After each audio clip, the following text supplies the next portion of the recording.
But isn't February supposed to be the most depressing month of the year? Oh, bro, January. Isn't Mid-January, February isn't February Black History Month? Yeah, I don't think those two things are connected. But it Yeah, is I don't know. What are you Black trying to get at? What are you trying to insinuate? Yeah. That's what I got. All I'm saying is they go. It used to be the longest time. There's so many months and days, and Blue Monday getting confusing. Is a name given to the day. Blue Monday is a name given to the day that's the third Monday of January, which is supposed to be the most depressing day of the year. Is it? But like, we just finished the holidays. Is it because you now have the bills and your bills are due, or? Oh yeah, I just paid my credit card bill actually today. Yeah, outside. Oh man, yeah, the credit card bill. We've been the way we Raji had to sell his kurta pajama. That's why he's not wearing it. It literally took the clothes off his back to get that one paid. This was a free gift. Yes, I'm wearing those clothes these days. The free ones. You know what the trick to the December credit card bill is you just keep paying it in increments throughout the month. So when your final statement comes in, it's a lot lower than, and you're like, yeah, it's a low bill. Your bank account doesn't grow, whatever. It's the way to approach it. Yeah, I didn't know about Blue Monday. Yeah, I just heard about it on radio today. I was thinking about it, and like today was a sunny day. Otherwise, like if it was gloomy like it normally is, it'd be pretty shit.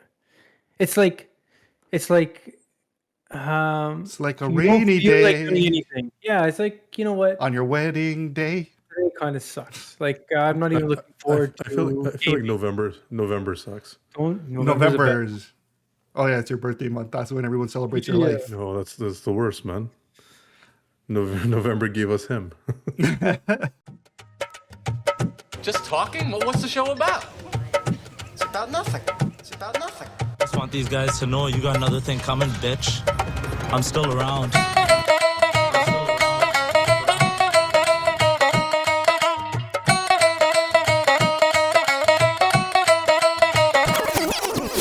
Right in, boys.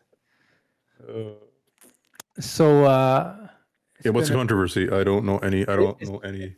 It's been a few weeks. It's been a few weeks of Khalsa getting into Twitter beefs with people. It's kind of. I feel like it's weird. Like, you know when you give someone pure advice, like don't pick fights with people on the internet. Don't feed the trolls. I feel like Khalsa feeds the trolls a lot. So is this Ravi Singh's personal account, or are we talking about Khalsa Aid account? It's mostly from Ravi Singh's personal account, but from time to time, Khalsa Aid will like throw a little jive in it with it. So I'm sure it's like on the same phone.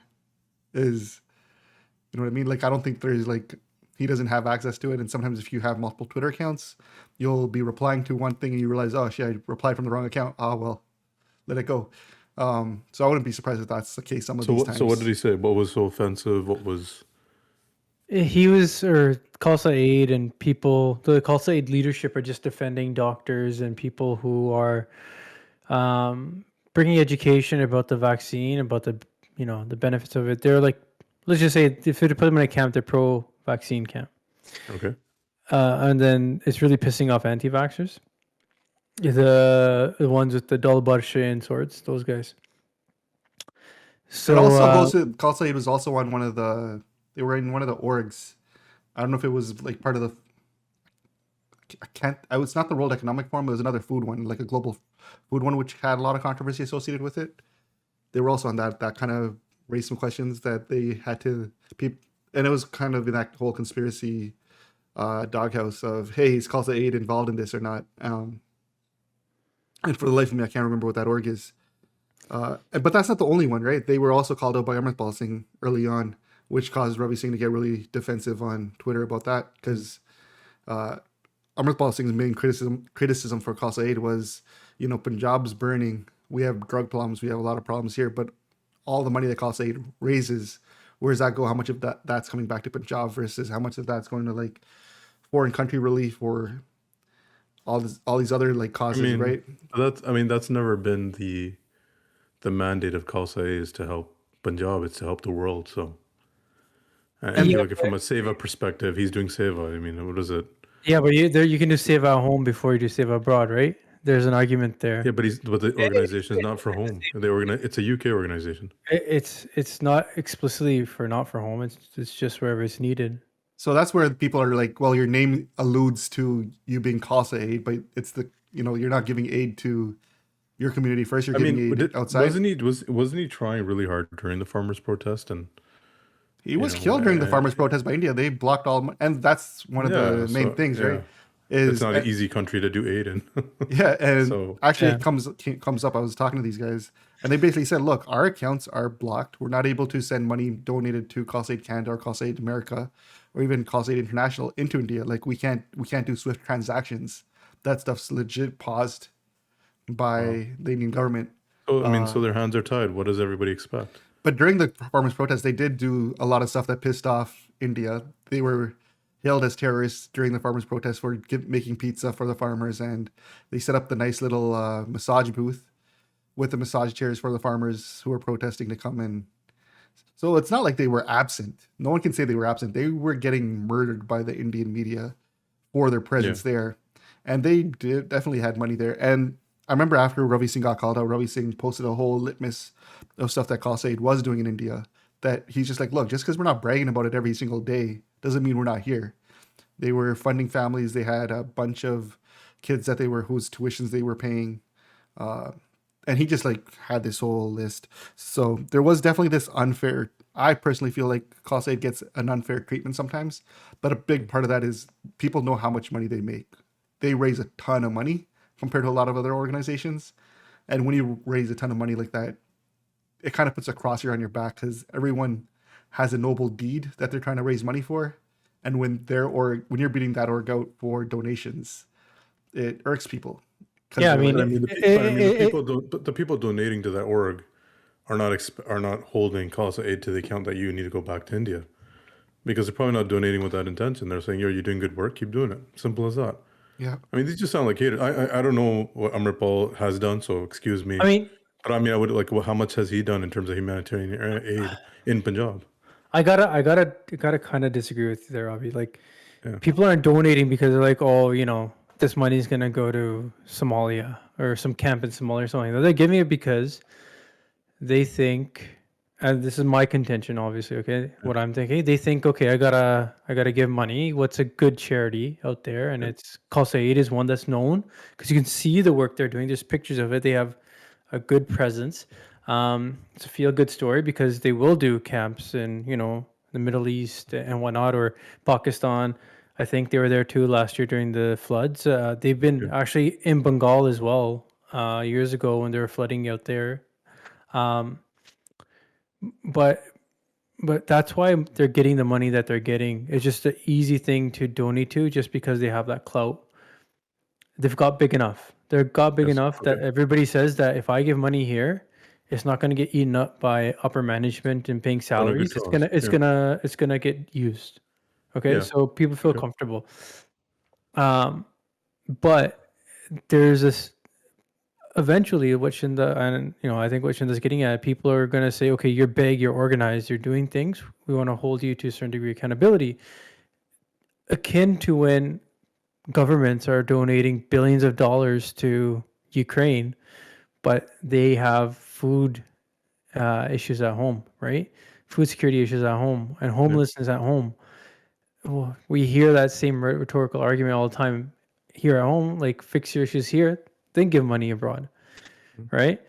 So this is a similar idea, I guess. I mean, it's not I going mean, too far. once again, you're basing the fact that you think home for Khalsa Aid is Punjab. Home I for don't- you can make the argument that I home don't think it is. I think he's a UK home for guy. Khalsa. Home for Khalsa is Yeah, India. but I mean, that's fine. Okay, so put aside the name. I think from the psyche of the individual running the organization, he doesn't regard that as home, right? The UK is centralized. He can donate wherever he wants. He uses what he believes.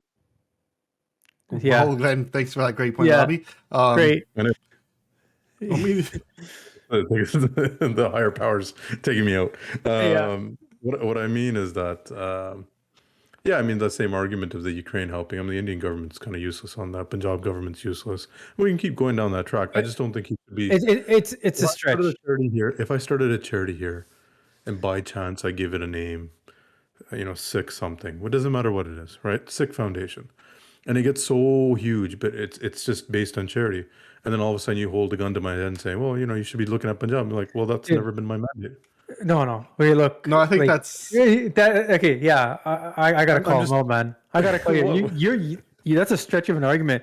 Like the game that's what you're notes. implying. The game notes of the pod literally have Ravi Singh talking about like issues in Jalandhar. Okay, it's not like he's oblivious to India and he has like blinders true. on. He keeps Yeah. India's on his mind. He was there But during the farmers' protests. You just talked about that. But Shinder just talked do you about think that. it's just that he just can't do anything? So like, what's the big like? He can't like you said, you can't take any money there.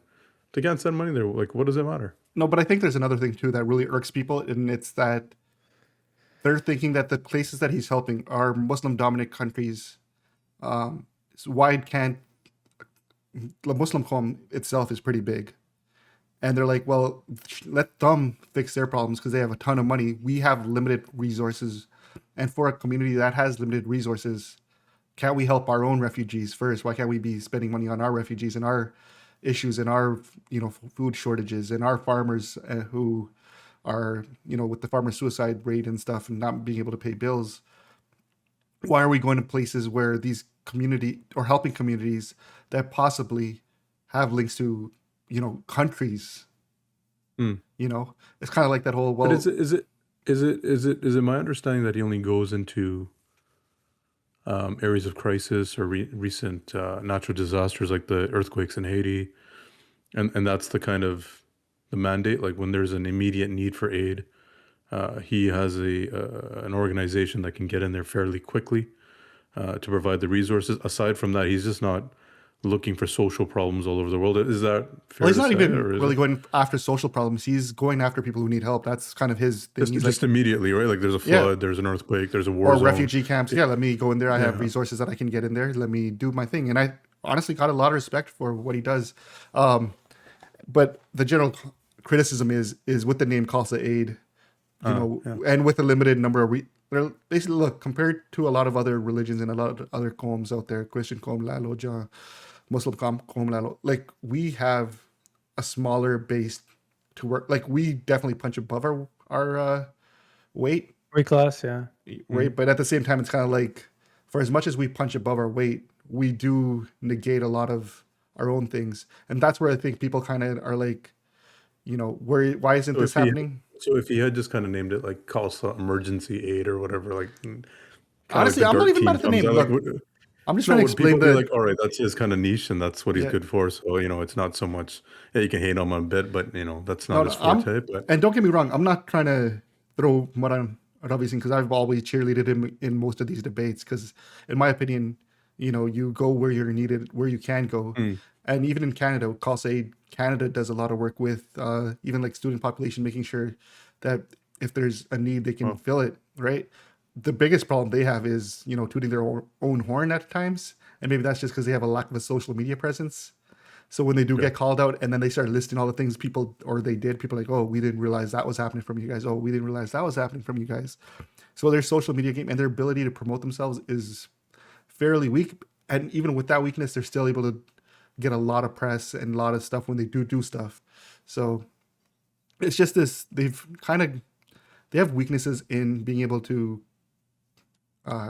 communicate what they do well. to convey their message to the world and a consistent message where you kind of know what they're doing. Okay, fair enough.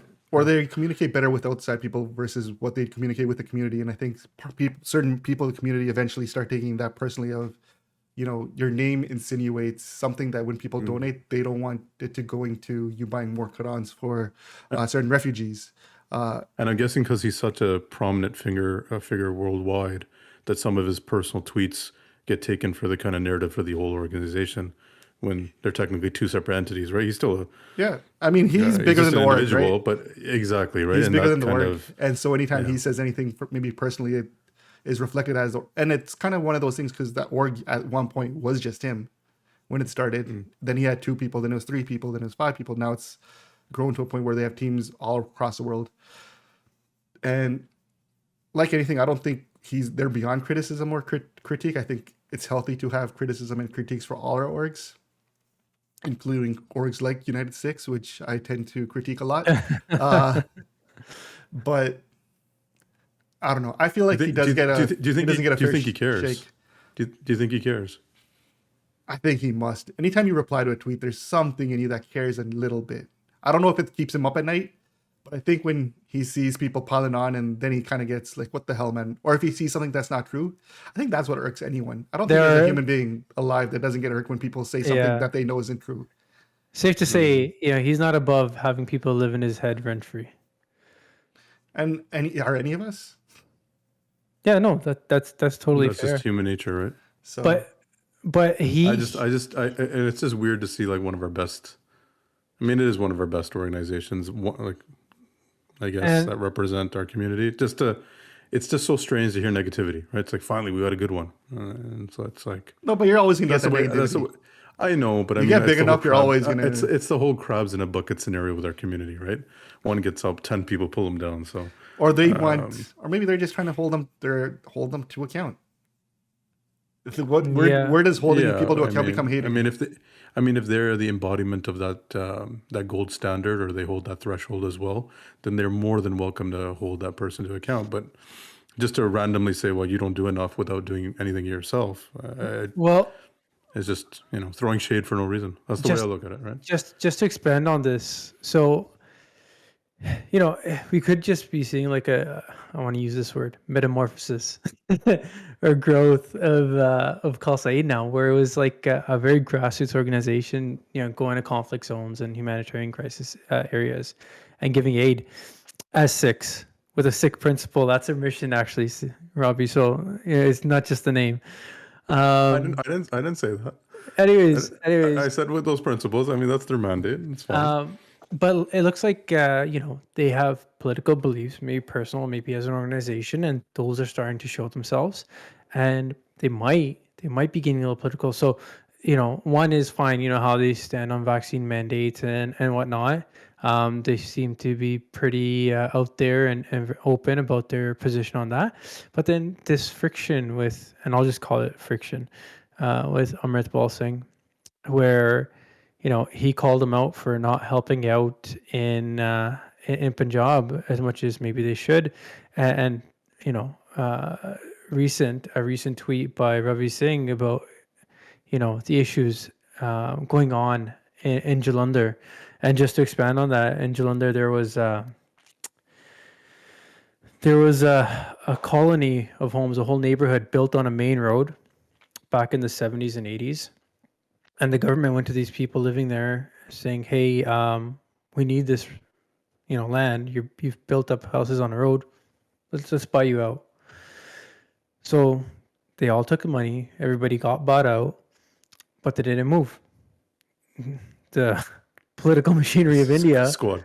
Yeah, they continued squatting. The political machinery of India, being as inefficient as they notoriously are, they didn't give a fuck about, us paying for land or them paying for land and not having people vacate it.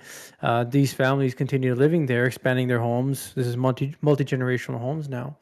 And they're like, oh shit, Jalandhar is now a very bustling city. This has become a main road.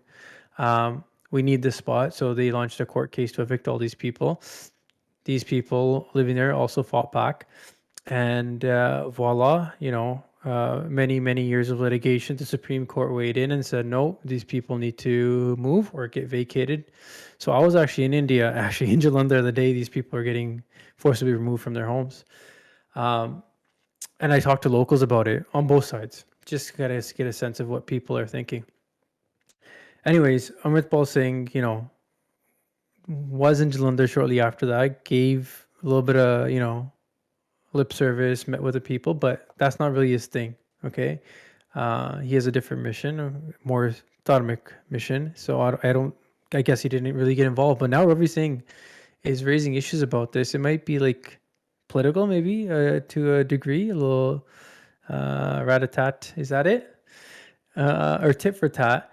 Amritpal Singh calling him out for not helping out enough. And now Ravi Singh's raising issues in Punjab, maybe not directly calling out Amritpal Singh, but baiting him into it to talk about these issues. I don't know. Like, is this a new metamorphosis of Khalsa? I don't think it's a 1v1 right now. I think they've kind of squashed their things. Even Amritpal Singh, he kind of said, like, look, we're not, these kind of squabbles are going to hold us back overall. So he kind of didn't really apologize for what he said, but he was just kind of like, look, we're not gonna. I want my followers not to sit on Facebook pages talking shit to other orgs or anything like that. We're out here trying to do what we got to do. What was said was said. Let's just move on, right? And I think him calling out whatever he's saying, I think it definitely probably helped play a role in make Khalsa like, okay, let's put some interest back in Punjab so that people know we're still here, because people forget that we're here. So, and in that, if that's what it took to get them to do it, isn't that a good thing? Yeah. I mean, Punjab is pretty neglected, and I still don't understand why he got involved in the Jalandhar thing. I mean, Ravi Singh? yeah, that's a strange one. I mean, that. Well, I now completely there's forgot refugees, about that. no? Those Of families that what? got evicted. The families that got They evicted. lived. They got paid and they lived there for free for 20 years. I mean, how did they get evicted? They didn't get evicted. Not They were 20 years. squatting. It was almost 50 years if it's from the 70s, right? Yeah, so they got a payout and they didn't leave. So whoever their grandfather is just said, "Oh, forget it. We'll just stay here till we get kicked out." I mean, am I wrong? Am I Yeah. am I So, thinking of that incorrectly? I mean, they got money, they stayed, so they lived free. They didn't pay any rent. They're not paying taxes, I mean, and now they got told to leave. And they were probably told to leave a few times. It wasn't like, "Hey, middle of the night, you need to leave right now," right? I'm sure it was done accordingly, but like just talking to the people from like literally on that street, um, I do get a sense of the government actually just dropping the ball and like paying off these people and just presuming they left or just forgetting about it, or governments change and different priorities. And I'm sure when different governments come in, they meet with these people saying, look, we're not going to make it an issue. You make sure you vote for us. yeah. Okay, Yeah. fair enough. Yeah. But it's like it's a big deal. It's like Steels, right? It's a huge road. People living on one end of it and having to go through neighborhoods to get around to the other side of Steels is essentially what was happening for a very long time. So people that are living there are looking forward to having, I mean, having these houses demolished so they can have like progress in their bypass. neighborhood. Progress, yeah. Others who are living there, they're in ruin because that was their home, multi-generational homes, and now they have to find something I mean, to also be fair, better, they took and they can't. They can't. imagine getting a payout in 1970 for your house, and now all of a sudden 2022 house rates. India's had similar increases in land and all that. It's all of a sudden that payout doesn't really cover your ability to move anywhere. Exactly. But I mean, that's a mistake. I mean, I don't know. With a sympathy, like in a region of the world where a lot of our people are so gun ho on land ownership and owners' rights and stuff like that. That that's a squatter. Punjabis don't have any respect for squatters. We know this. This is a common thing. So I mean, what's the big? They got kicked out. It's unfortunate that someone in their family didn't take the right precautions or the right steps to. I mean, they're ensure looking this at the wouldn't happen. neighbors and friends. They're like, "Yo, he didn't move. He didn't move. Why am I going to move?" Right? Fair enough. So- I mean, yeah, but I mean, So it's like maybe pushing the other side's discretion to their limits and as far as you can, right? That's exactly what was happening. But now you get to find contractually, maybe from from a legal framework, from a business framework, like they're on the wrong. But from a human standpoint, it's like, well, come on, like they ended up living there for another 20, 30 years. That has to count for something. It's not like they were sneakily living there. The government had every opportunity to notice this and kick them out. yeah, fair enough. From that perspective, fine. There's no clean cut But right answer. the government's not going to give them their land. I mean, that has to be. They're going to make a road. Like I mean, that's the end of it. There's no like, hey, we're fine. We'll relocate you, but we'll relocate you somewhere else. Oh no, we want to be right here. Well, that's going to cost a lot of money. So Yeah, exactly. Look, it's not like this was done without due process, and that kind of like helps me feel a little bit better about it. yeah, it's not like they woke them up in the middle of the night and say, yeah, we just took your land. And It went to the out, Supreme right? Court. It went to the Supreme Court. They had their day in court. I can't believe I took the side of a goat. I feel weird. Yeah, no. I don't know enough to take anyone's side, but the way you guys explain it makes it sound like, okay, well, you got a contract, you got to follow what you signed, you got a payout. If you took the money, I if you think didn't, I think if you Granddad didn't, got a pretty sweet deal. if you didn't take Rent the, free for if you didn't take the money, that's kind of tight. yeah. But again, some of it's just over my head, so I don't even try to conceptualize it. I just need to learn more about that one. One thing I've been learning a lot about was the Sikh helmet. Oh Have you man. guys followed Oh, this here we news? go. This thing Pandora's really, box. Pandora's box just got opened. this This thing is so literally, stupid. This is stupid. Okay, Shinda, I mean, you have every right to raise this topic. So why don't you wait us in there, and then I'm gonna give my 2 cents. All right, the two guys who don't even get affected by the Sikh helmet. Let's talk about it. So the Yeah. Sikh helmet. Let me tell you how to got- feel about it. Let me What I tell got you a how lot to to feel it. say. Right? I really don't have. I mean, I've said what I wanted to. Like my thoughts on it are, it's cool. Oh, is this on your own podcast that you've already let everybody know? I mean, it Sure, was, yeah. But so like basically the gist of it is this mom, Sikh mom, Tina Singh, who came up with the idea to make a Sikh helmet because she realized that her boys, they have Jude, they have Patke, they're young, they need helmets, or she wanted them to have helmets. She came up with an idea, came up with a patent. I'm sure she has a patent. I don't know if she's gotten it patented it, but she made a helmet that can fit Jude, which is a big deal because most times if you're trying to put a helmet on top of a Jude that doesn't fit, you have to go like 2 sizes bigger. And when you do that, now the helmet's not really serving its purpose. So she came up with a unique design for a helmet, got it manufactured. It fits great on her kids. Now her kids can ride bikes and have a helmet on. Right? Growing up, I never wore a helmet riding a bike, so I can get is it that big of a deal? But at the same time, I have a kid who I insist on making him wear a helmet when me and him go bike riding. And it's annoying when I have to put his hair down each time and then, tie it back up when we take his helmet off. Especially when you go to the park, right? You put his hair in a gut, we go to the park, he takes the helmet off, now he's running around with a gut. It's like, yeah.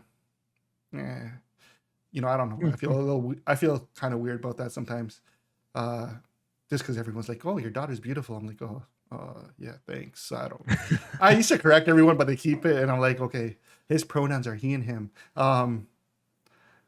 But at the same time, it's and so there's also times when I just don't let him wear a helmet, or I don't. It's not that I don't let him; I just don't put it on, and that irks my wife too because we go on long walks, and kids are kids, right? We go up and down like little hills, and him learning how to bike ride will cause conflict. And so, anyways, Tina Singh, she made this helmet. And it's great. Parents and a lot of people loved the idea, but a lot of people, a lot of Punjabis, mostly not from here, from outside even, they weighed in on it saying, "What the hell?" Because their biggest fear, and I think it's a legitimate fear, is we've been lobbying governments for turban exemptions for a while now. So Sikh motorcyclists not being forced to wear helmets when they go bike riding. Certain Construction workers, truck drivers when they go to construction sites to pick up things and military and military police. There's been a whole plethora of cases that, and not even in Canada, but across the world, in UK, in America, in Belgium, in Germany, that Sikhs have had to lobby to get exemptions for the turban. So calling it a Sikh helmet feels somewhat defeatist to that cause. Because one of the big arguments was, helmets don't fit on turbans, and Sikhs have to wear turbans. So I mean, just to break it down, can we all agree it's a pretty good idea for kids? Can we, kids who have a juda and put a helmet it's a cool design. I think it is. Parents who want protection maybe find the name is where the controversy is rising, but also for the like you're saying, all these concerns. That's more to do with a full-on bug or the sod, isn't it? That's a completely different scenario than this helmet. I mean, yeah, if the kid was wearing, a full-on bug, no helmet's gonna fit. Am I? No, you're right. Even if it's I'm just yeah, so the Judah has always been an issue with helmets. I told you guys a story about about one of my cousins who played baseball, and the helmet wouldn't fit, and he got teased, and he stopped playing. This is like AA and AAA, right? So, you know, I mean, that's not the only reason you stop playing, but they're like that adds to it, right? It's you never feel like part of the process. So if someone comes up with a solution, and I think it got carried away. So I mean, it went from being something good for kids, and then adults go and ruin it, right? So that's the way I looked at it. So I mean, I would say maybe the name. I think that's where, you know, where people are really getting upset. But I mean, even that. who cares? Like, Yeah, honestly, who cares? Like, it's just a stupid the kids debate. it's a kid's There, helmet. Yeah. there's first of all, you know, Tina Singh, you said, good for her, good for the Yeah, kids. kudos to you. Yeah. I mean, it's not like she broke some barrier. There's a precedent set hundreds of years ago for this exact design, with, you know, not in composite materials like she's come up with, but you know, In war times. warriors legit wore helmets of the exact same design. You know, some no-name people like Sukha Singh, for example, who happened to kill Masaranga, one of the most celebrated people in our histories. You know, Joe Schmo, he wore it. You know, who's gonna call him wrong? There's I think Hari Singh Nalwar. He's you know, recorded to have worn it. You're saying it's armor. It's armor. It's armor. It's armor. Yeah. It's for protection. So at some point, someone who is probably a better Sikh than most of us, most of you, I don't know. I'm just a stupid one not talking, right? I like how Mone always have opinions on these kind of things. 100%. Yeah. But I'm just saying, someone who's people who've been, you know, a reputation of being great legendary Sikhs.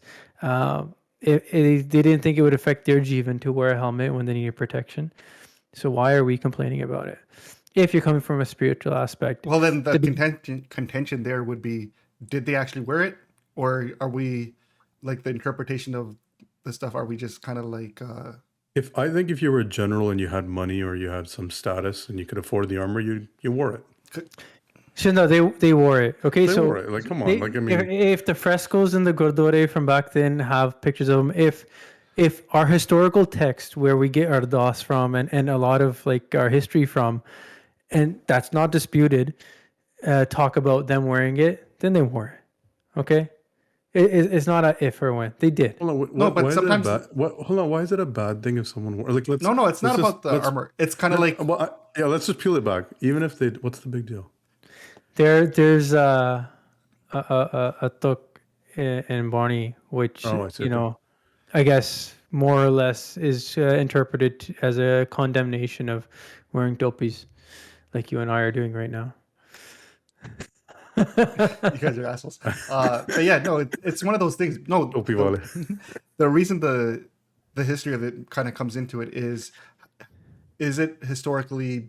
Because if we historically accept it versus historically talk about it kind of thing, are we interpreting it correctly? If these were as widespread, because a lot of times it's like, hold on, was this the Sikh armor or was this the Pathan armor that certain Sikhs may have even, you know, brought in or adopted? If it was super widespread, why did it phase out?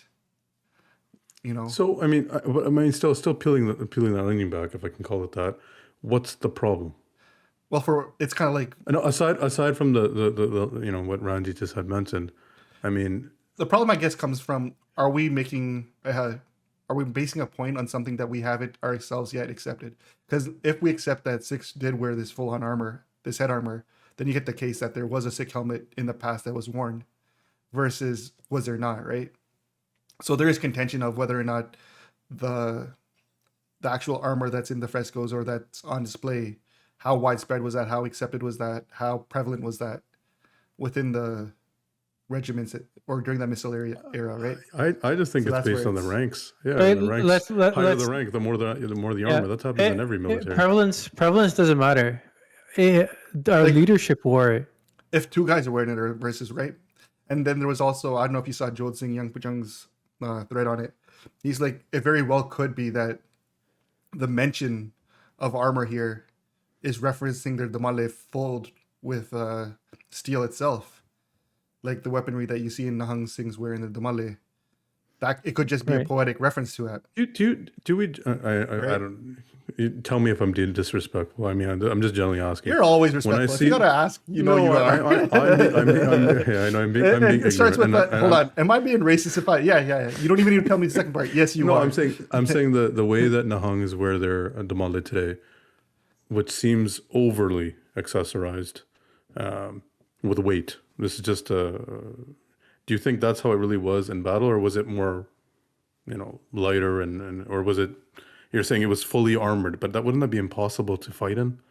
I mean, and just from a, you know, Not the 5 foot like Dumale that you but might that's what I, see. but that's what I'm picturing. If you have, But like the big ones full of weapons and stuff like that, yeah, it's been noted that they wore big ones like that. like tall, like wasn't there more like just tall and like It's also part of. lighter? It wasn't as. I've heard Kata where they talk about how intimidating the Nahangs were to the enemy to see them with these thought on this grand, that they were already intimidated just by the sight. So And then there's other like practical war theories I've heard about. Not everybody had huge estimates like that, but some people did, and they were used as line markers to see where your line is from afar as you're doing shelling from the back, so you can see exactly where your lines have advanced just by seeing. Oh, like in world, I as know, smaller from I a know distance. those bugs were huge. That's a different Right. style. I'm talking about like the I'm gonna use a cylinder. I don't know what else to describe it. And then you have I guess I'm having so much fun This is watching so him. painful. This is so good. This is so This good is like a watching you. slow motion train wreck. What I'm picturing in my head is a big cylinder of metal on someone's head and them trying to fight, and that does not sound. It's essentially a helmet. You've just not made it a hat, right? And just layers of. You're talking about the chakkar that are in it? Yeah. Like over and over. If you're saying there's multiple of them. Yeah, but they actually took those off and like tossed them. No, I know they did. I know it was a weapon, but one I understand, right? But if you have like 16 of them, I mean, surely that's heavy. It was That's all I'm getting at. It was a chakkar holder and protection. Look, we're digressing way too far on this. All I'm saying is, I'm just trying to get a visual. So I think my problem with this is because we don't want to agree with frescoes, and I'm trying to get a visualization of what the other side says. Yeah. Was their perception of what the warrior looked like? Honestly, it just one? Was it a full metal guard? Like that's what I'm trying to ask. I'm not shitting on that So side. I'm just trying to visualize it. They were around. They've always been around. They faded out for the last couple of 100 years or so. Fine. They're coming back now, and people have an issue with the name. Fine, call it Helmet for Six. Makes you feel any better. But I think it's purely political. Like it's purely political because of what Shinda alluded to at the very start. The motorcycle issue, the exemptions that we've lobbied for so long, which took a lot of blood, sweat, and tears, and a lot of hard work and a lot of sacrifice. And it's almost as if people are fearing that we're undoing it now. That is the only legitimate fear I can accept. But I don't think our government's adults, right? Like if you're an adult and you're saying, well, I don't want to wear it, and you're gonna fight for that right, okay. And I mean the motorcycle issue, and we always talked about that. I'm against it, not from a religion standpoint. I'm like just from a safety standpoint. So, but if you pose the other side, okay, if you want to take that risk, then decline all insurance, decline all healthcare, or decline. And they always throw back, oh well, people drink and smoke, and the stupid line that I get. But that's my thinking. You're an adult, you can do whatever you like, but the reason it's there is for your own safety. So if you think, well, I really don't care about my safety, this is more important, okay, decline the care. Right? I mean, that's the way I kind of, even in I like how work you brought sites- us right back into the motorcycle thing versus No, but work sites are the same thing, right? Like if you are saying, well, I'm going to go to work site, I don't want to wear the construction helmet. I'm sure the liability is saying, well, you're taking the risk. Same thing with soldiers in the army. Right, you're running into where you don't want to. That's your right. I mean, no one should take that away from you. You do whatever you want, but at the same time, you are putting your life at a greater risk. Are we not? Is that not? I feel like where that becomes disagreement. I feel like part of it I agree with. Like when you make the accept not wearing certain gear because you're against it, that's fine. That's your call. If I go mountain biking, and I don't want to wear a back brace, and I flip over, I might get hurt more. Yeah, those are risks I'm taking. I think where it gets a little dicey is when you say, well, healthcare shouldn't cover you if you're taking this risk, because how many things do we do, right? Far. Yeah, yeah, fair enough. That's true. But what I'm trying to say is that you're obviously taking that into account that, well, I'm an adult, I'm probably going to get hurt. So you're taking that risk on, right? So for kids, it's the opposite. we want to protect our kids, and like you said, you want your child to wear a helmet. I'm the same way. So I don't see how a children issue, where the child doesn't know any better, right? Can affect an adult issue.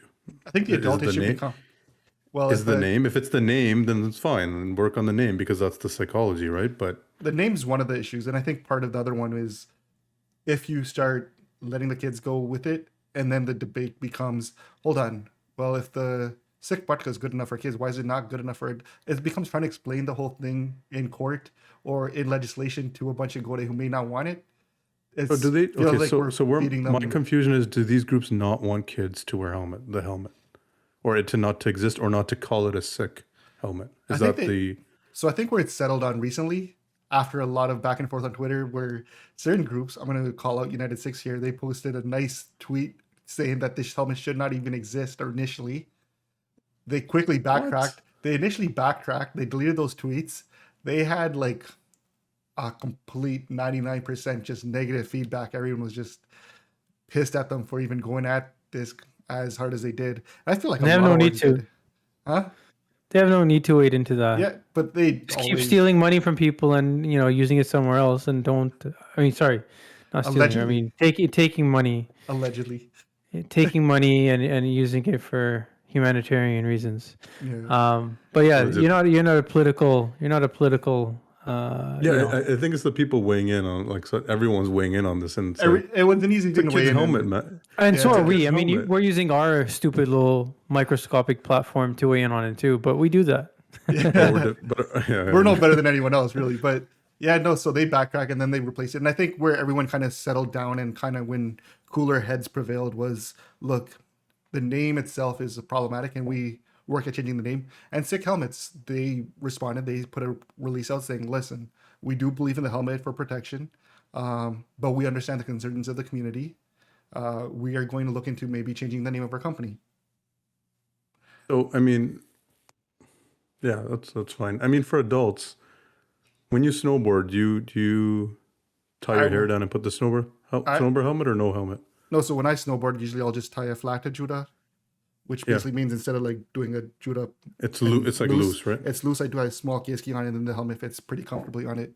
And same thing if I go ice skating, I used to do the same thing. Would you be happy with something like that? So it's more. Honestly, for when I'm Or boarding, does it not make a difference at that point? doesn't make a difference because when I take my helmet off from boarding to go eat lunch, I'm able to actually tie my Judah up pretty quickly. It's not as problematic or of a thing. And honestly, I'm at that age where I just feel like I'd look like a goof if I tied a patka.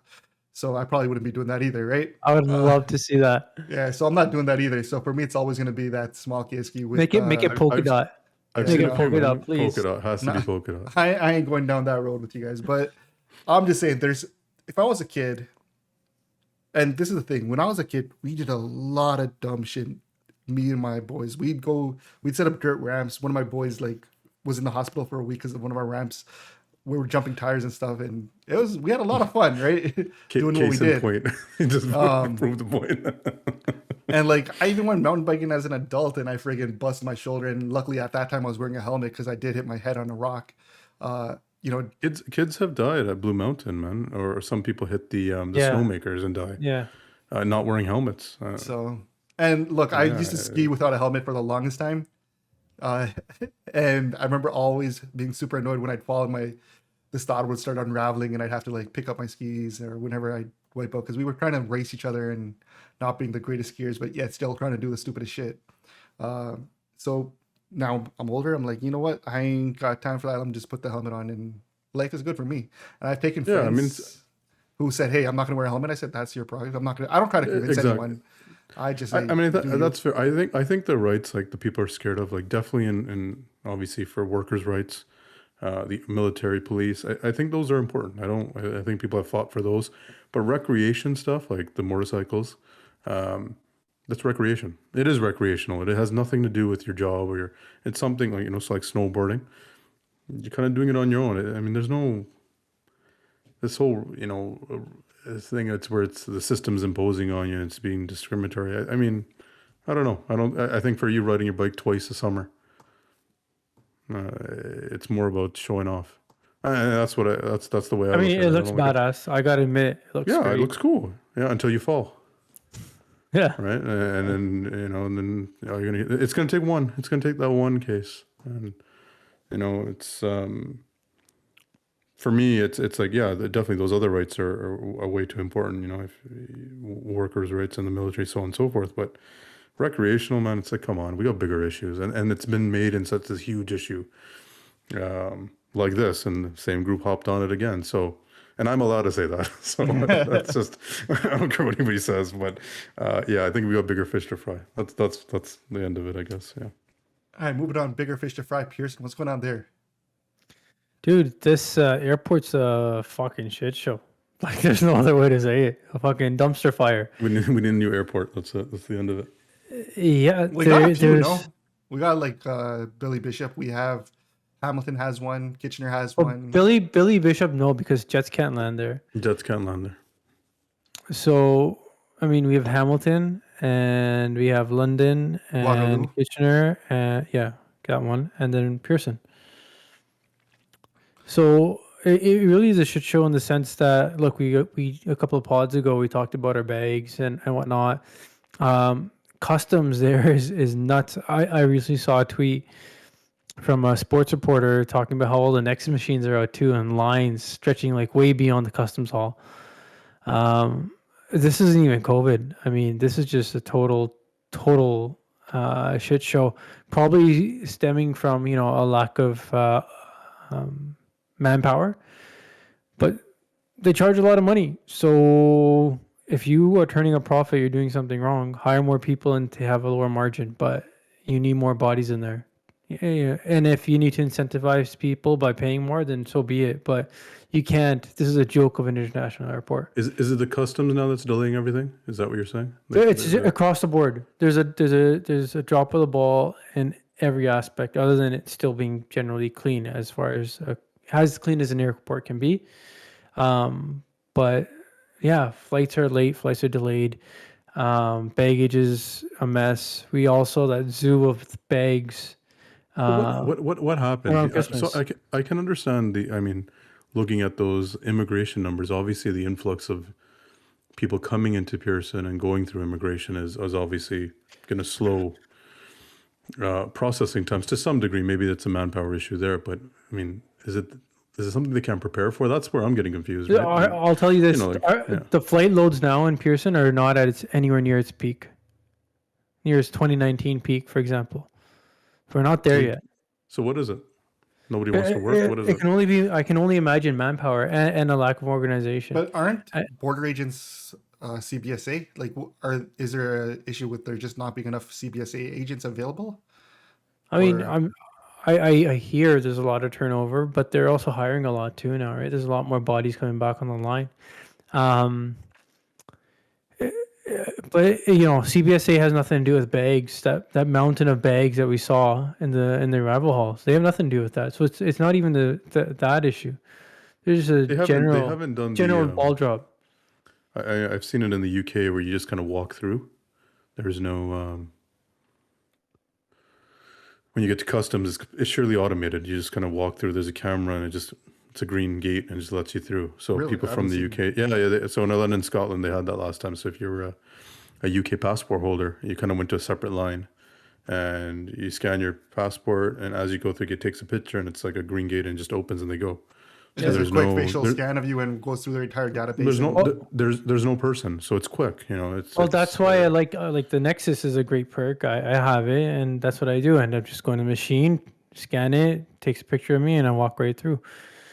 It's honestly amazing. But when those are shutting down now, like it's a total collapse. Isn't there been? I heard something that Canada and America's border patrol or something. There's an issue there, that an ongoing political strife. Yeah, the U.S. border officers say that they want to be able to have their guns on them at the airport in Canada. And,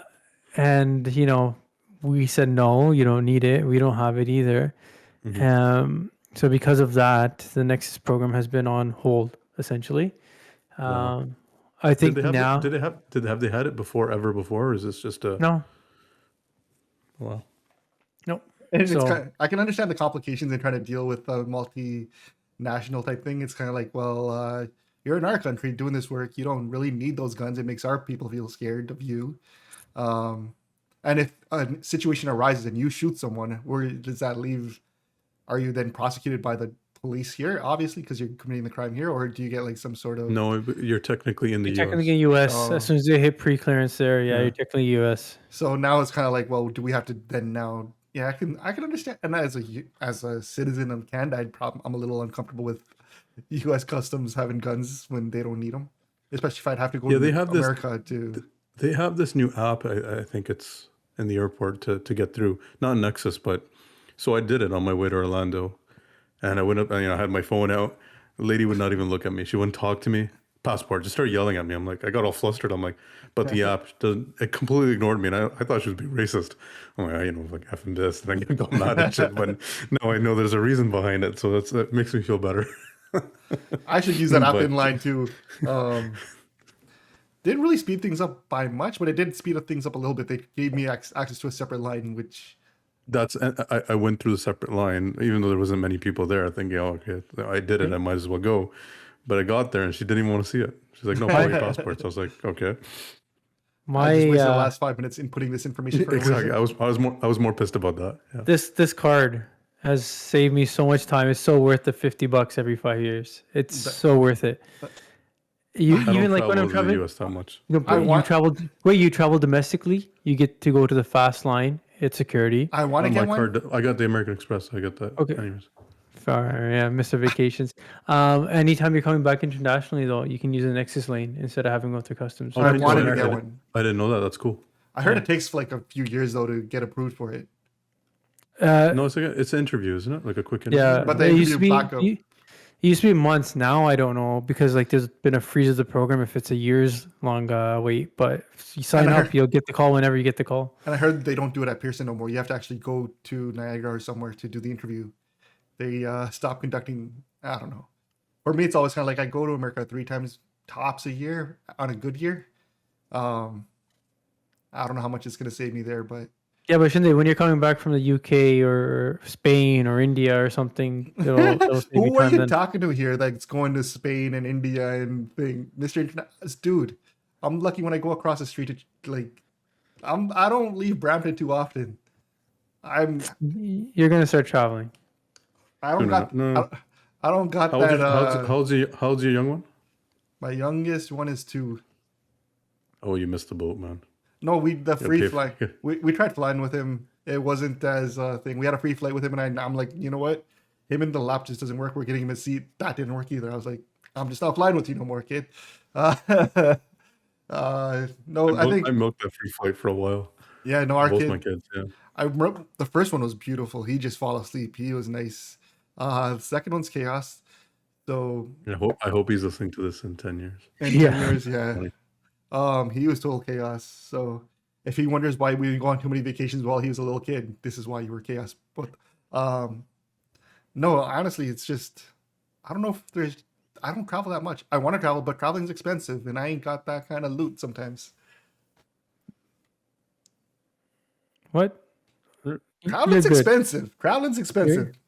Traveling Yeah, with loot, kids. though. Traveling with kids. It's a 4K Traveling with minimum. kids it's a yeah, I agree with that. It's like 2K just on flights, and then you got to do. And then I always tell my wife Depends. this. But do you like when you travel, like, is it to go do like big excursions and See, attractions this is where it and differs, spend the right? money? I want Or to is do it just stuff. for like No, I want to That's get where out. I want to someone- do stuff, and I'm like, I can't do that stuff with kids anyway. So now I'm just going to go babysit them in a different house, in a different place, or a different hotel.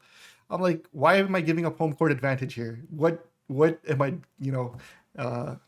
When they're older and we can go places weather and do though? stuff. Weather is the only reason I see that you might be motivated to I had a great babysit time in a when I went different to locality, California. if you will. Yeah, weather was nice. Having a pool to play in. I definitely think there's pluses to traveling, but I think my kids are just too young right now for me to fully embrace and enjoy the perks of it. It's just me chasing them and making sure that they don't friggin' drown or jump on the road or eat something out of like the mini bar that they shouldn't, just for the sake of having Or off the ground. or off the ground, right? we'll get to that point where we can go to Disney, but we're not at the Disney age yet. I just do did that Disney. soon. It's fine, man. You can do it. It's not I'm an doing issue. Disney. I'm doing Disney August. Anyways, You're gonna fry, man. August? in LA. Cali?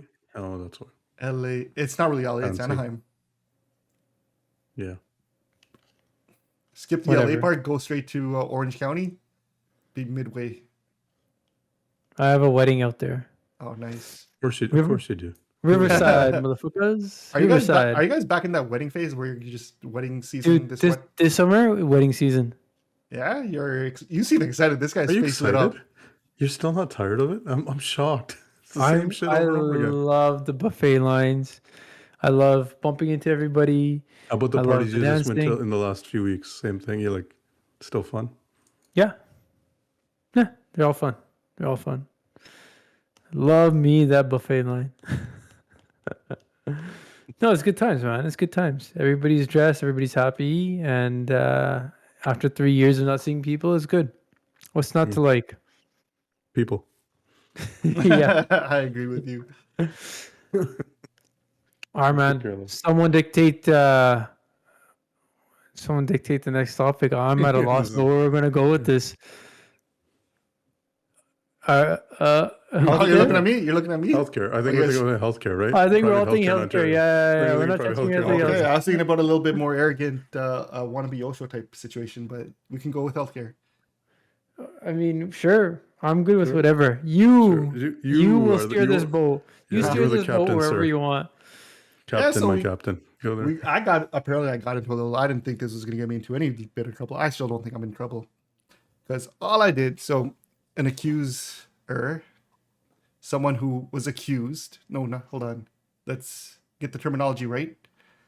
Someone who was assaulted by an individual who is a poet, and they're humble apparently.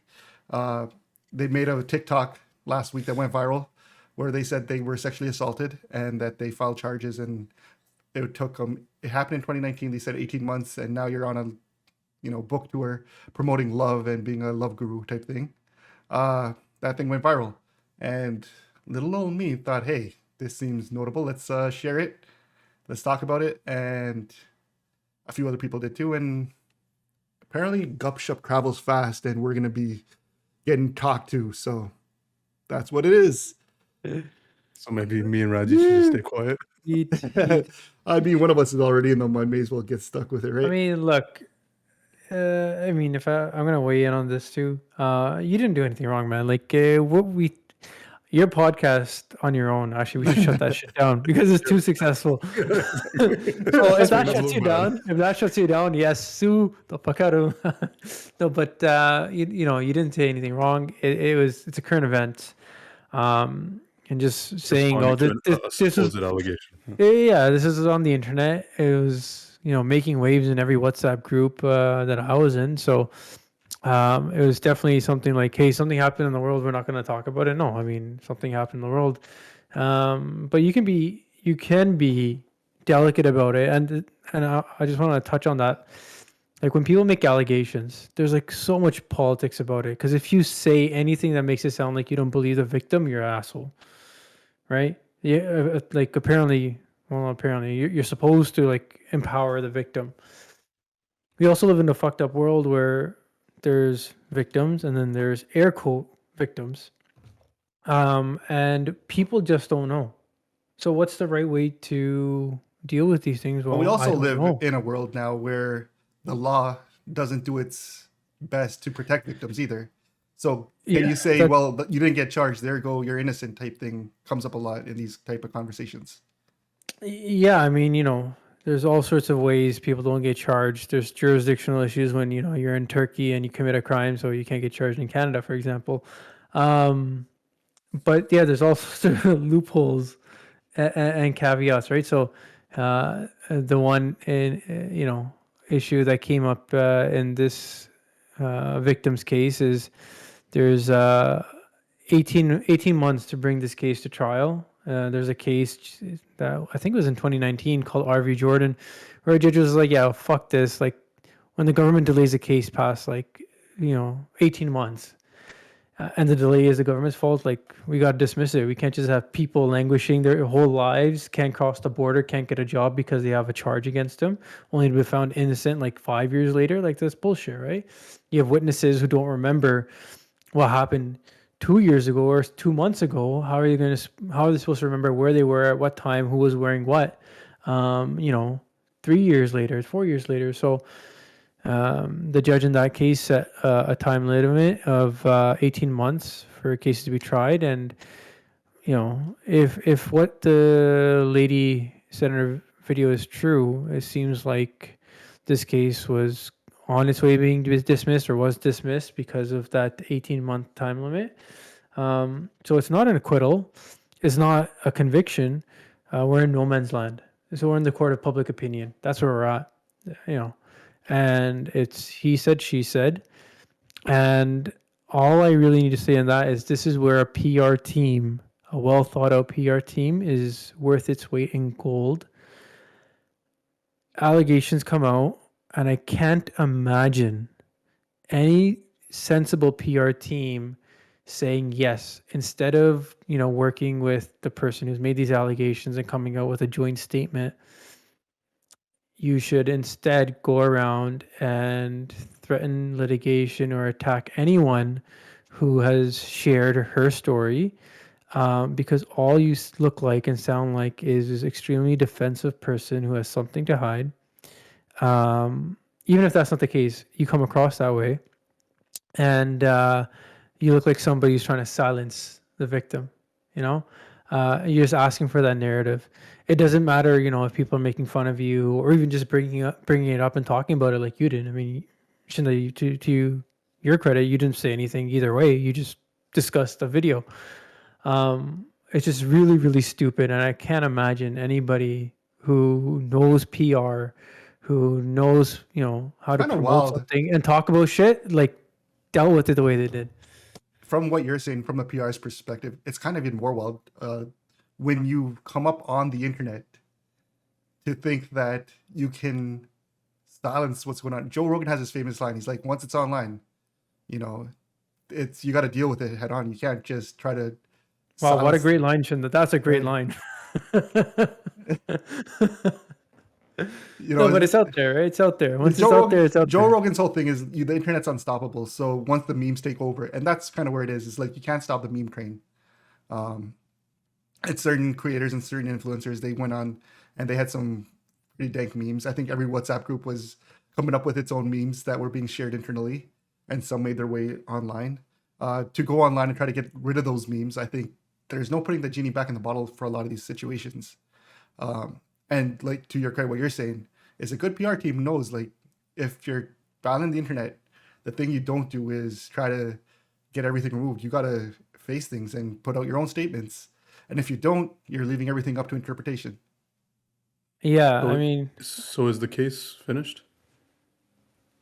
look, we have nothing to go on other than what one girl said, and from what she's saying, the alleged victim, let's just call her that. From what she's saying, the case is dismissed because of the 18-month time limit. It was just never went to trial. So when a case gets dismissed like that doesn't go to trial, does she lose all right to still throw out allegations? Does it then become I forgot the word. Defamation. Defamation, that's the one. And if it's Like if it hasn't gone to court, like what's the, she hasn't had her day in court. Is that the term you might use? But it got thrown out. So does she lose all her rights to that as well? like she can't speak about it ever. Yeah. No, I mean, she can speak about it if it's. Look, there's many. That's so messed up. Eh? There's many defenses to defamation. One of the strongest one is truth. What is truth? Look, like, yeah, there's no trier of fact that has come out. In this case, let's say, if from what we know, and that's very little, there's no trier of fact has come out and said one party's guilty, one party's not guilty. But I imagine there's pleadings out there where the Crown has brought forward a case, and it just wasn't decided. So it's a bit of a Pandora's box. It's somebody's truth is valid. So if she can say, look, this happened to me. I've gone to court. There's no judge in the world that's going to say, yeah, you're lying. It just hasn't gone and been Yeah, decided. yeah. But it wouldn't be counted as defamation. It's not like it was a So she very can say whatever scandalous. at this point. She can just It keep wasn't saying like whatever a she wants. scandalous utterance, right? That she said with malice or And to would he hurt not? somebody. He wouldn't want to take that to court, would he? Because then he would have to. You'd have to actually address those allegations in court. Look, I mean, there's a bit catch-22. If you want this to die, I mean, you probably don't want to take it to court. Yeah, that's where I'm kind of I'm just trying to get the So I have a question here because one of mindset the right. So things she said was that a peace bond was made. What exactly is a peace bond? They're more like, fuck. Okay, I don't practice criminal law, by the way. Okay, but don't call this guy. yeah, don't call me if He's you're in not jail. Sal. People know him more as a restraining order, for example, something similar to that. So a peace bond is not like something like a judge. Well, a judge gives you, but you can apply for one saying, this person's harassing me. I want to make sure that they stay away from me, and that's what happens. It's a peace bond. So that means one party says another person can't have contact with me directly, indirectly, and then that's put through by an order by a judge. So that's a peace bond. So there was a peace bond allegedly in this case. So I guess that would restrict the movement between the communication between the victim and the alleged. Now, can peace bonds have certain criteria of, look, we'll agree to not talk about the situation. In exchange, you will donate so much money to this charity and That's certain like things, right? Can that's that's like a non-disclosure. That's what it is, right? Like Yeah, what you're talking about doesn't really feel peace bondy. Legal term. Sounds more like a civil only settlement. serious lawyer terms here. Peace bondy. Sounds more like a civil claim, and there is no mention of any civil claim. So I don't know if that's the case. Oh, it could go civil. That's another. Yeah, I mean, you have a limitation period for that too. So probably over that. Now I have a question though. Hypothetically, Fuck. I'm the hot seat. hypothetically, if someone were to have this law 101. Let's go. Yeah. if you were to have done Allah. if you were to have done something shady that goes contrary to the public image that you're trying to push, that's pretty scummy, no? Is this a law question or just is the guy a scumbag question? No, Yes. no. I'm just saying, if someone were to do something contrary to what they try to present themselves as, that's kind of shady, no? So you're saying, are they a hypocrite? Critical. I just feel hypocritical, shady, scumbaggy. I feel like there's a plethora of adjectives we could use to describe hypocrites. I mean, if it, like we said, the allegations have to be addressed in court or something like that of that nature comes out, then yeah. And court I'm of just public surprised opinion that will no take one's over. actually gone out and ordered the pleadings. If, at this point, It's the, No, throw it in the universe. happened. No, Throw it in the universe, see what happens. hypothetically, if one were to order such pleadings, How would one do so? how would one do so? It's an offline discussion. And could one read such pleadings publicly? And that wants this is all the just- smoke, man. Shinda just wants that smoke. I'm trying to put this thing to rest because the victim in this case who made this situation said she wants to move on from it also. So part of me is just like, well, if she wants to move on, who am I to constantly drag this up on her, her behalf, obviously. But I'm just curious. You're being a good Samaritan, huh? You just go to the court, and this it might not even it's not even related to this case. I'm talking about like other cases hypothetically. Yeah. No, we have an open justice system, because the whole precedent, common law, where judges make law. So this is open to the public unless there's a publication ban. I don't think there would be in this case, but who knows? Yeah, you just go to this little window at the courthouse, probably pay a nominal fee, and probably no more than $50, and you'll get a copy of everything that both sides, the government and the defense, filed with court. I feel like Ranjit's hearing this stuff and he's like, you would be such an asshole of a client to deal with because you have too many questions. You just don't No, get no, paid no, twice. no. No, he just bill you for the hour. Like, keep asking. Hell yeah. These dollar signs. You want But to talk about yeah. hypocrites? Talk about lawyers. Whoa, Whoa, whoa. whoa. We are keepers of the balance, okay? Yes. Balancing your books. These guys. Yeah, you'll need me one day. You'll need me. You'll come crawling to me. Lawyers. Fancy Law 101, 100%. I feel like lawyers are the Yeah. new modern day Shuster. It's Yeah, right. That's what the Duttons think. If you're going in a battle, you need to arm up your lawyers first. Hell yeah, that's the new frontier. That's where the fight is, with the pen or Twitter fingers. Twitter fingers turn, yeah, trigger fingers turn to Twitter fingers. What's that line? Drake? Yeah. Something like that. Ah, So yeah, big controversy. I want to give an honorable mention to this guy named Katapa. You are someone I will not ever fuck with because you are a shit disturber to the max. I mean that in the most respectful way. Katapa, sir. respectfully. But yo, this guy, I think he knows fucking defamation law inside out. It must have taken a couple of law, cases coming his way. I think he has a lawyer on retainer, because he seems like he just flirts with that line, where sure he gets sued, but he wouldn't get a judgment against him. I certainly can't see in myself, but he just really fucking walks that line. But what's that line in comedy, though? Like, comics say outlandish shit, like stand up.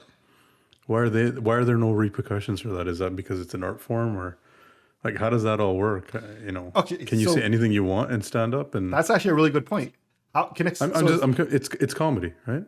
A comedian goes roast a crowd. He roasts someone in the crowd at a comedy show. Can that person then go to the comedian and be like, yo, that's defamation?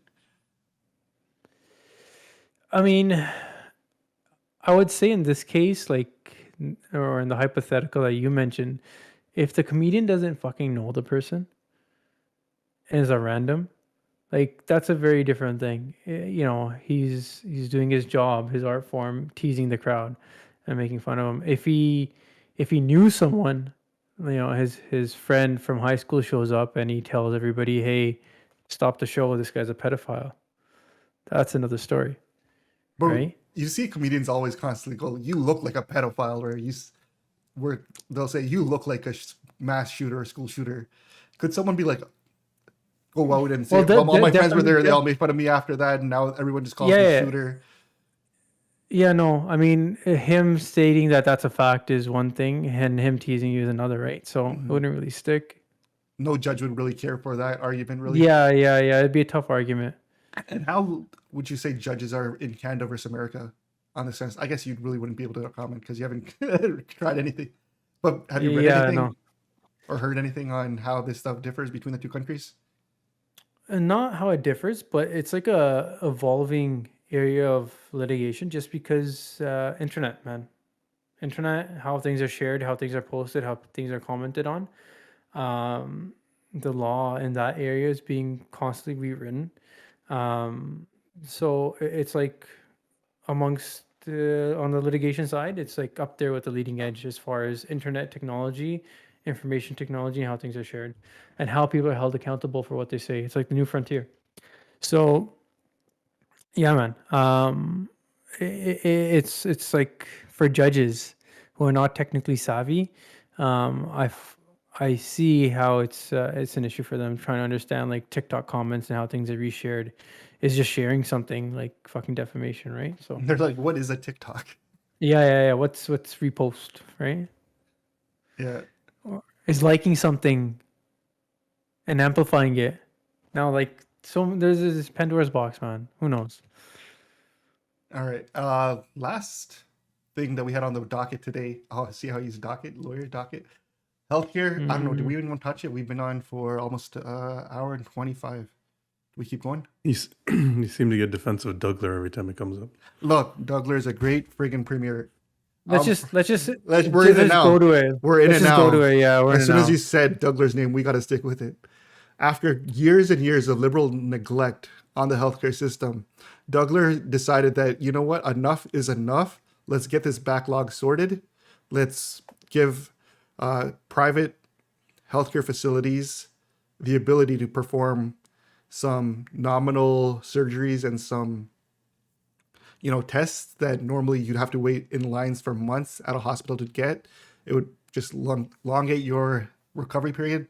Let's get Ontarians fixed. Here it is. We're gonna do this. Help. We'll make whatever may come. But we're gonna fix this backlog. So yeah, Douglas opened the Pandora's box here of small private healthcare 2-tier system, and it's still Two-tier not. system, yes. But It is. it's It's already exists. So he went after cataract surgery. I mean, that was his one, I guess, phase one or whatever you want to call it. And there's already a 2-tier system within cataract surgeries. Private clinics already exist. I don't know how many surgeries they can perform, and I'm not sure if there's a limit, but there's ways that doctors give options on certain lens types, and if you're more affluent, you can afford those options, or they'll bump up a certain surgery in a private clinic. So, I mean, that kind of does exist. The question is it going to decrease cataract wait times for people wanting OHIP options? No. Do you get what I'm saying? Like, it's only people that can pay for it are going to take these options. But they get So out of that queue, no? They don't have to be in that queue right now. That queue doesn't really exist. If you pay, you'll be taken care of. So that queue's already, like, what I'm saying is the cataract one's a bit tricky because there's the surgeon pay rates are involved, and there's a lot of other problems with there's enough surgical centers around Toronto. That's the main issue. But the second phase with the MRI kind of threw me off. Why not just open MRI centers, like, publicly? And just have these centers all around the city. Like, I mean, why is that so difficult? Well, wouldn't that require that those centers now take money that is going to cover the whole bit into buying machines, buying land, buying rent? Yeah, Paying but for administration but you're not paying a fee to get in, right? So those centers are going to charge an extra fee for you to get an MRI scan. But what I think what Right, Douglas so was if- saying is you could still get that scan for free. Like, it's not, In the regular stream, not No, in the look- 2-tier stream. but in this stream, you're still able to get it. But he's giving the money now to this private MRI thing and not just the public Wait. place. Isn't So there, wait. So he's taking it first from of the all, hospitals. That's the idea. first right? of all, these private places aren't getting paid at OHIP rates. They're getting paid by OHIP at a higher rate. they're getting a Yep. bonus, yeah, Yes, bonus. Okay, they're getting paid way more. for doing In their the civil private duty system? of coming in and helping. So, and it- so now, I mean, I thought this was the most obvious issue, but you guys haven't even addressed it.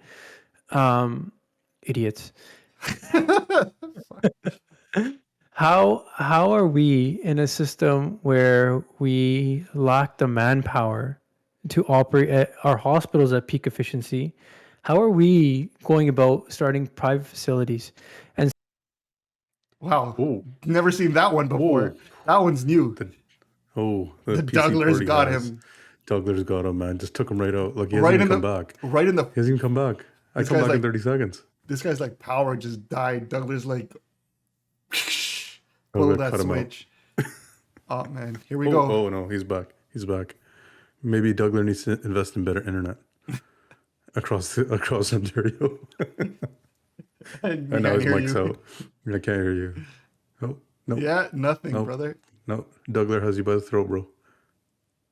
No, now he's just nodding.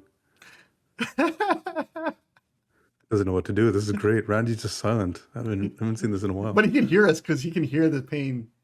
Nope, nothing. Nothing. Well, this is good.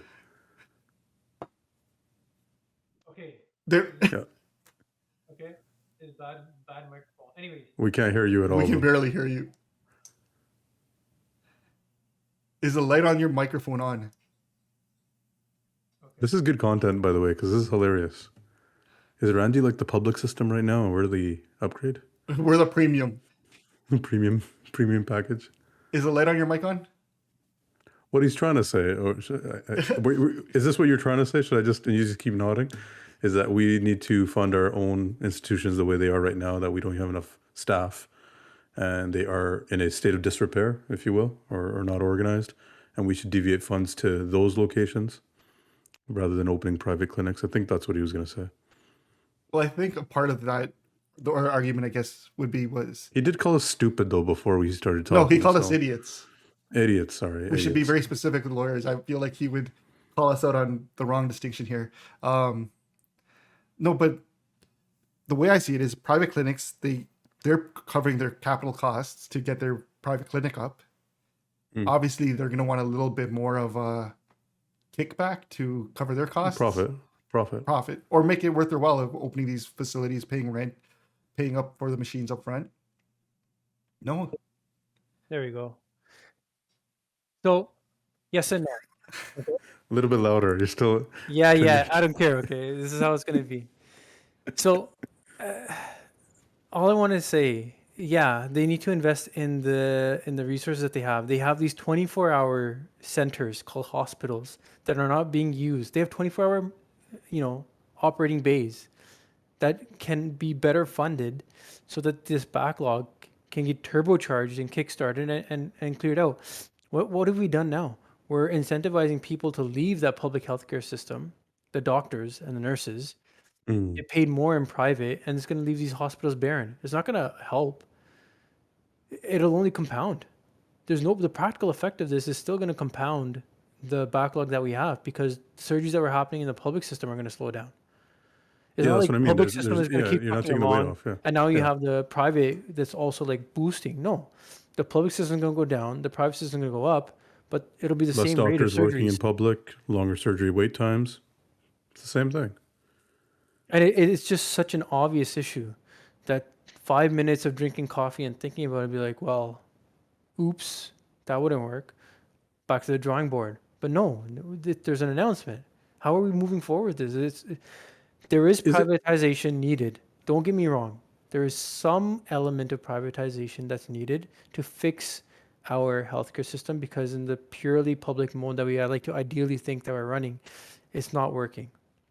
Yeah. This is not the way. Mandalorian has spoken. But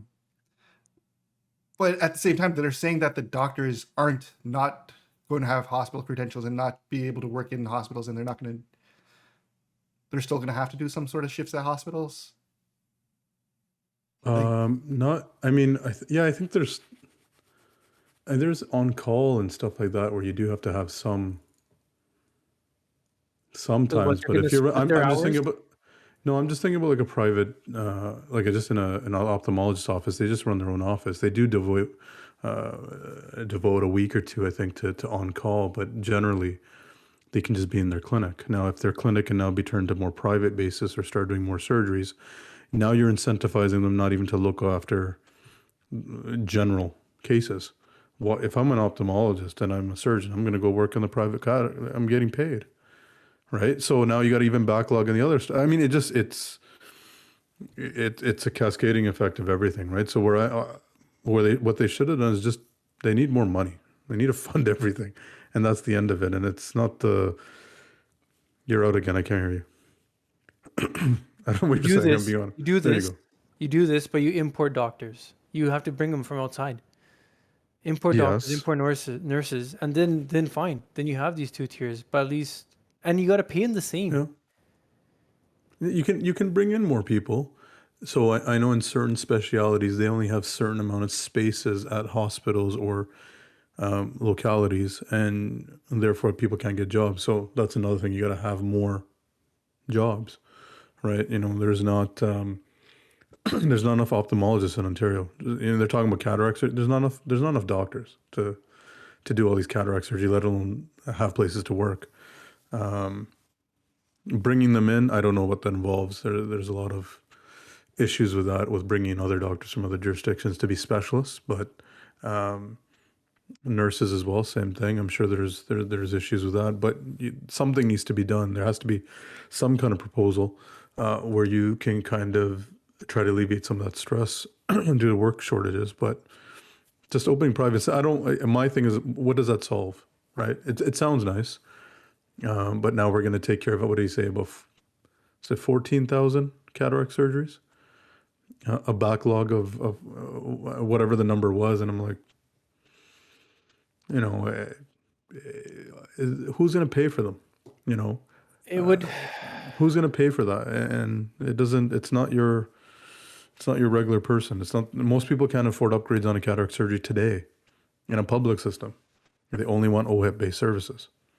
So now you have this, you know, this healthcare meltdown that we're in now is it's fine. You know, everybody wants to blame, 14 years of liberal rule, blah, blah, blah, whatever. We're in a place where we have a healthcare meltdown.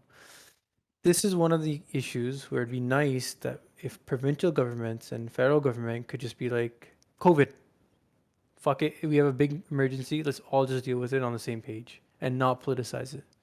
This is one of those issues that needs to have that type of approach. But he did say that he's going to listen to the federal government and abide by some of their demands to get some funding. Doug Ford has, I think that just came out 2 days ago, that they had stated that he's willing to work with the Liberals. So what does that mean? I don't know.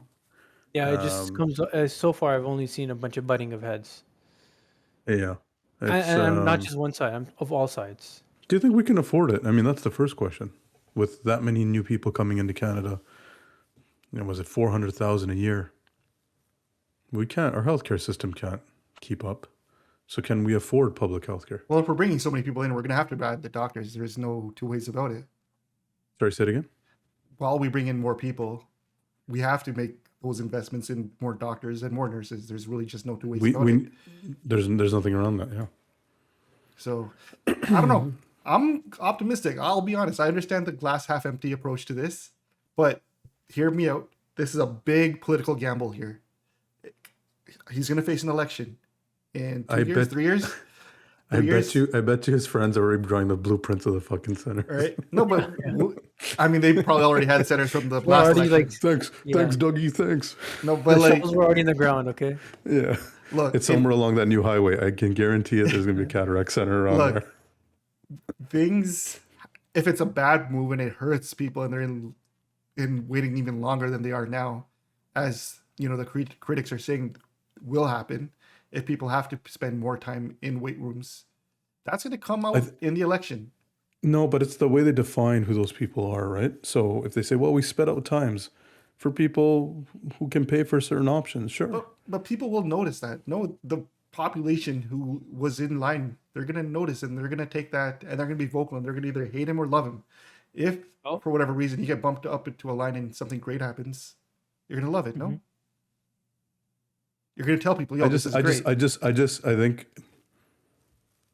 don't think we can say if it's good or problematic for sure, because we don't really even know what the full plan is. He did this with us too, with the full phase 3 and phase 1 and phase 2 plan. Doesn't make sense to me. Say what your intention is and just lay out a plan. And what they're famous for is writing plans and having no details. So one, let's see what the plan is, but does it open up the possible future of a 2-tier health system? Does it invite those conversations, which were always no, you cannot do that. Healthcare is something we guard and protect and whatever, people so go on guard and protect, but don't fund, right? I think we need to fund it. I've always said that there's not enough funding. I mean, that's what we do have a gem, just a simple conversation with doctors in the States, and you realize how we still have it better, as shit as it is.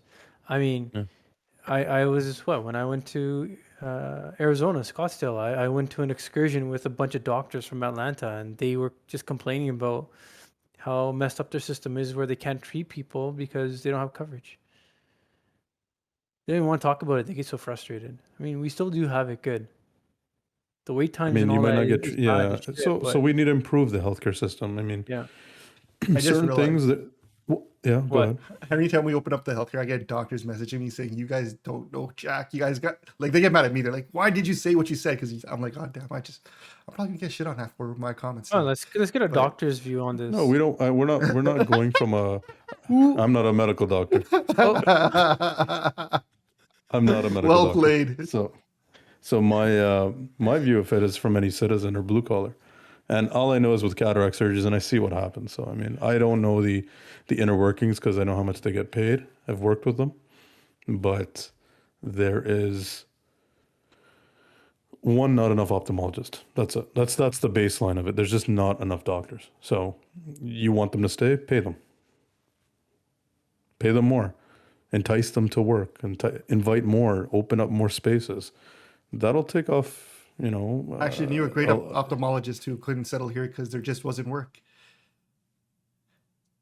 They don't even get space sometimes for surgery. Like getting to become a cataract surgeon, you got to get a space. Yeah, that's what And happened. I don't know He's the just inner like, workings. I would just get the tidbits of what they would complain about. I don't know how it actually works, but I was like, yeah, okay, so it's political. It's its own political system within. a bigger political system. Well, maybe now they're gonna be coming back, eh? These ophthalmologists that we know. No, I think they're doing pretty well in America. That they're just like, what's the point? They might change it on us again in a few weeks. Yeah, you never know, right? You never know with us. You never know what's I going to don't happen know, here or how it's going to end. But that's the thing. We don't know what this means, right? And I've already seen certain clinics and what they do, and they charge patients that they shouldn't be charging for certain tests that are not necessary. And I try to tell the patients they don't have to pay for it, but the patients feel guilted into it because it is a sales pitch. So, you know, if that becomes more common practice, then now there's confusion as a patient. They go into one of these centers, what am I paying for? Well, I guess I have to pay for it. And now it becomes a for-profit business. That's what I'm getting at, right? The whole narrative of OHIP care is kind of gone anyways in this scenario, but you're not going to decrease the backlog of people who say, well, I can't pay for anything. I just want basic OHIP coverage. Those people have been waiting for, 8, 9, a year. That backlog's not getting lifted unless the government comes, gets more doctors, and pays them a higher rate to do the surgery. Everyone's happy. Doctors will do it. Get more nurses, get more staff, get more centers. Private clinics, I mean, sure, it could work, but what does that look like? Just calling it something? You know, like you said, it's all going to be OHIP based. What does that mean? You know, it's not OHIP based right now. That doesn't exist. So are you inviting even more charges? And if you do invite more charges and it becomes status quo and becomes normative and accepted, does that lay the foundation for a two-tier healthcare system? That's the fear. I mean, that's from a person who's doesn't even know the inner workings. I mean, that's the way I look at it, right? I'm not saying it from a technical standpoint. I'm like, well, okay, is this inviting big business into our healthcare system? Yes, there's only 40 doctors in Ontario. I'm just throw the number out there that can do this type of surgery, right? And now we have these other clinics that need doctors. 25 go there. The backlog is still going to be there in the public system. Doesn't change. Nothing changes. Right. But Douglas gets to say, oh, there's this many people waiting and I got them through. Yeah. The private clinics are going at this rate, I think he's about the age. He probably needs cataract surgery too soon. So maybe this is all. Does everybody need to have that surgery? Eventually at some point. Really, Most people do. Most people do. I mean, look, there's a ton of people waiting and it's one of the most common surgeries performed in the world. So for sure. Like, I mean, it is a problem. He's not wrong to have that as one of the first things that he talked about. I completely agree with him. But just to say that it's just that, there's a backlog because we don't know why there's a backlog. No, they know. It's pretty obvious. One, they never want to pay more higher rates for surgery. There was a whole battle a few years ago where they wanted to decrease rates. And the Liberal government was fighting with it. So I don't know. I don't know what the scenario is, but if you are able to bring more doctors, pay them well, can we afford that increase in pay and increase in charges? And the only way to do that is to fund the healthcare system, and the only way to do this is raise taxes. All right? Am I wrong? Am I wrong about that? Is just raising taxes is the only thing that works? And obviously the PCs don't want to talk about that. So it's a mix of raising taxes and cleaning up spending. Yeah, that's not gonna. I mean, that's a long. Asking them to clean up public wastage in terms of the admins in hospitals. I mean, they could do it, but you're going to have to pay a consultant another, couple $1,000 an hour to figure out stage one, and then he's going to delay his project. And it's all BS, right? The admin side of everything is, they've got their hooks on. They know how to get their money out of Well, it's gonna be How does it interesting to see all the same. I'm curious how it works.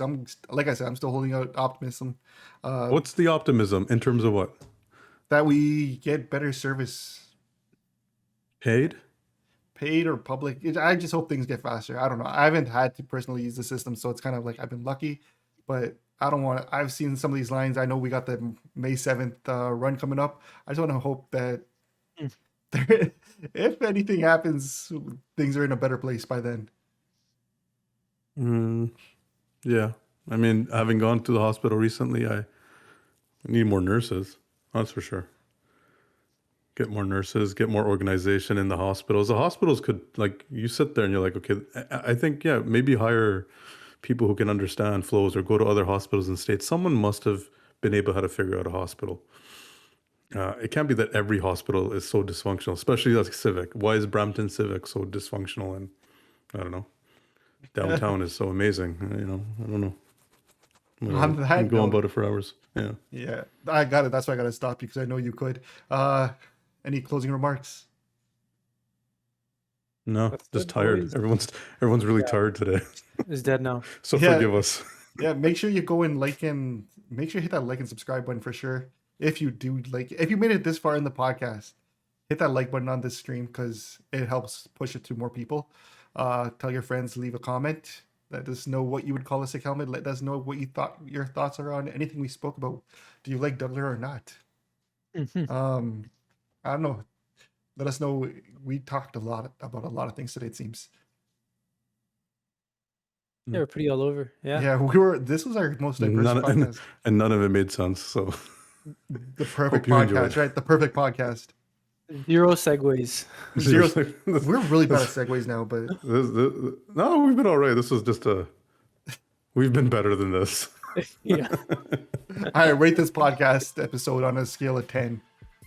If you dislike it, we know at least you're listening, so that'll But count. even if you so I said dislike it, button. If you're no, I'll take that as a plus. no, put 0 in the comments, 0 to 10, but hit the like button all the same. There you go. Be dial goes all the same. All right, man. Thank you guys for And- listening. Thank you guys Peace. for being here. On that note.